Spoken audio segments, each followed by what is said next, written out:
Uma pesquisa revela que 3 em cada 10 brasileiros não conseguem interpretar um simples texto.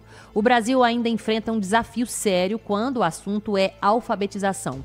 Mesmo com avanços nos últimos anos, o analfabetismo funcional continua afetando quase 30% da população, segundo o Indicador de Analfabetismo Funcional, conhecido como INAF. São pessoas que sabem ler e escrever, mas não conseguem interpretar textos ou resolver problemas simples do dia a dia. O cenário, claro, preocupa especialistas e mostra que o Brasil segue estagnado desde 2018. E para a gente entender melhor esse tema, que é tão importante, nós vamos conversar agora com a Ângela Matilde Soares, que é neurocientista, psicanalista e também psicopedagoga. Olá, Ângela, boa noite.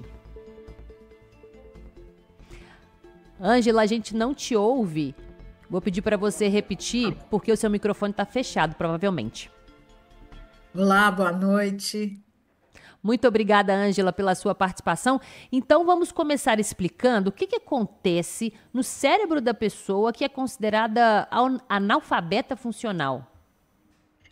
A questão da alfabetização, ela tem cunho científico. Então, você precisa estar com a circuitaria bem estruturado, acesso ao lexo, que é isso, acessar as informações que estão no cérebro, né?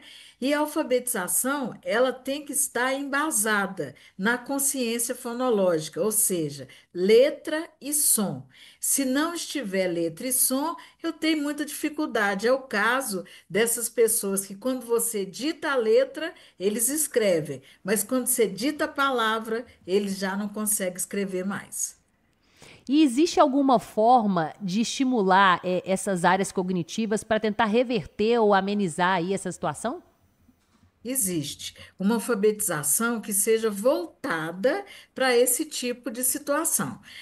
A questão do analfabetismo funcional é essa falta de estrutura da educação básica, porque pelos nortes nós precisamos acompanhar a evolução do sujeito nesse processo. Se eu não acompanho, a alfabetização se perde. Né? Então, eu preciso de ter essa noção. Eu sou disléxica e eu tive muita dificuldade na infância para aprender a ler e escrever. Então, o que foi feito? E naquela época ainda não tinha fonoaudiólogo, então era muito difícil. Então, teve que ter uma professora auxiliar para que me desse um estímulo e que trabalhasse comigo essa consciência fonológica, letra e som. E com isso, eu acessei o léxico, né? E acessando o léxico, com certeza eu tive condição de ler e escrever, além da motivação, né? Que nós não podemos esquecer que o patamar para que eu aprenda a aprendizagem é a motivação, uma motivação estruturada com base, né, na competência e habilidades do sujeito. Professora, Luiz Fernando falando aqui com a senhora, boa noite.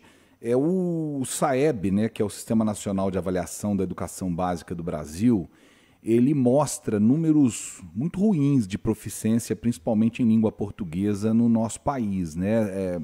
Quase metade dos alunos do ensino fundamental brasileiro estão em índices inferiores da tabela do SAEB.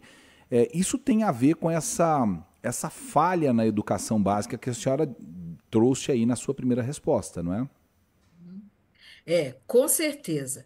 A educação básica, ela tem que ser norteada por habilidades e competências no marco do desenvolvimento da criança, né? Eu não posso não favorecer essas questões, porque senão ele não vai estar preparado. A alfabetização ela é feita de rotas, rotas cognitivas, e essas rotas têm que ser respeitadas. Então, a rota sensorial, o que eu ouço, o que eu vejo, rota linguística, a questão do acesso ao léxico, né, o que fica registrado. Então, são rotas cognitivas que têm que ser respeitadas. Não é simplesmente como antigamente, que fala, já sabe ler, ou uma professora que trabalha só repetição.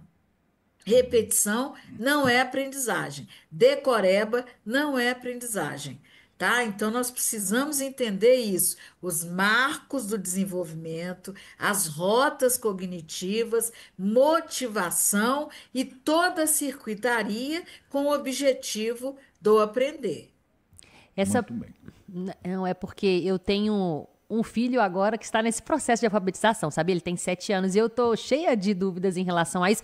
Existe uma idade, porque antigamente, né, a gente tinha ali uma divisão da educação lá, tinha o maternal, e aí foi mudando, e agora as crianças, elas têm uma antecipação, pelo menos é o que eu percebo, desse processo de alfabetização. Existe uma idade certinha para aprender a ler, ou depende, a senhora disse que tem ali o marco do desenvolvimento da criança. Cada criança vai chegar nesse momento no ponto específico, respeitando as características, ou como é que a gente fica em casa como mãe observando esse processo?